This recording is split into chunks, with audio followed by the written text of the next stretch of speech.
people have certain emotions about money. The highest level of emotion is somebody feeling spiritual, serene, grateful, and joyful. This is the highest level of existence, if you will. This is the person that when I raise money from, and you will experience the same thing, and you tell them, we're going to do this project, they're going to ask you, will you win? Will you make money with the money you're going to pay me and the safety factor you're giving me? They're more concerned about you win, so I win. Is that beautiful, yes or no? I meet these people. I've been raising money for 6 years, and I can tell you, they just want the greater good for the greater number of people. And you meet these people, and you want to be around them, and you feel comfortable with them. Then you have the enthusiastic, interested, hopeful. They say, okay, I'll win. I win first. Will you win? They're concerned about you winning, but they want to win first. It's a win-win, but they come first. That's not a problem, you understand? Here they make sure you're okay first, then they're okay. Here they want to make sure they're okay, and then you're okay. Got it there? Then you meet, it's a lower level of emotion, people that are conservative, reserved, low interest. I'm not so sure they should be interested. You got to earn their respect. You got to earn their interest and increase their interest. So you got to explain a little bit more details. You got to pace yourself with their mood and their speed. Some people, if somebody is slow and I speak fast, will I break affinity with them? Yes or no? I got to pace myself with them. And then you increase their interest. They go up. They're interested. They want to make sure they're going to win. They're going to ask you if you're going to win. So you can pay me comfortably 8%, Cherif, in that fund? What if I put $1 million? You can pay? Yes. What do you do? Can I take a look? Yes, we'll show you. This. Below that level, if somebody drops in morale below that, they get bored. When somebody's bored, they become antagonistic, a little sarcastic. They have no interest. It's like, okay, let's get off that subject. I'm not interested.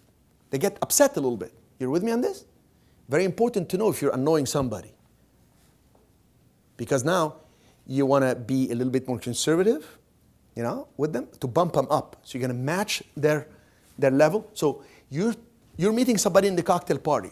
Hi, so what do you do? And they tell you, oh, I have this yacht manufacturing business or whatever. And they ask you, what do you do? Oh, I raise capital for these type of businesses and all this. And then the person says, the weather is nice. Are they interested in what you just said? No, they don't want to talk about your business. Continue with that subject. Yes, the weather was very nice yesterday. Did you go out sailing? You see how?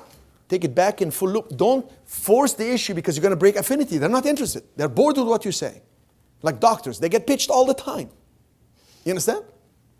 I was trying to pitch my dentist the other day. Do you know what I have? She's working on mine. But her husband is investing in the fund anyway. So she said, yes, Cherif, I know you. That's why I took you. I was supposed to go home. But anyway.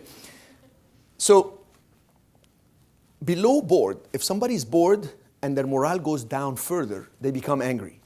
There is the first level of anger is the overt hostility. Is the person that gets mad, they get frustrated, they blame somebody, they start yelling. This overt hostility.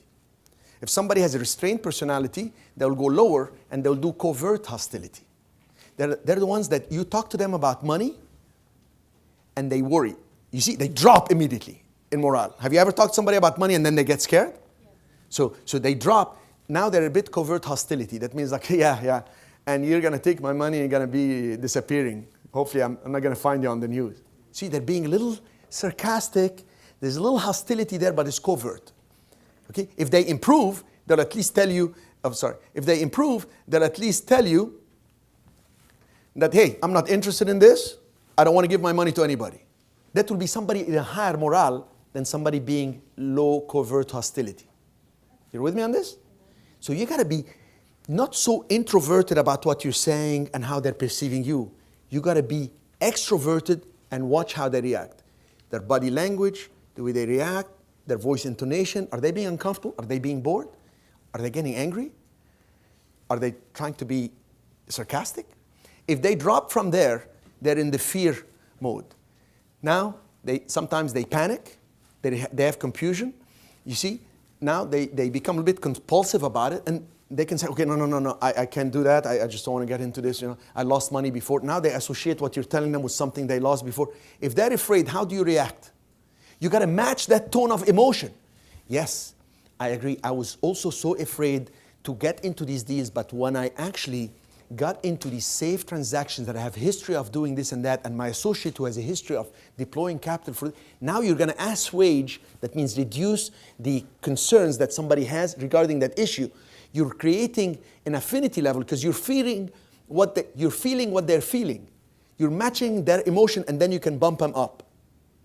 Now, I looked at this and I developed it through the years, and it works like magic. If I can associate one thing that worked and made me millions in raising capital, is this little thing that for the first time I share here.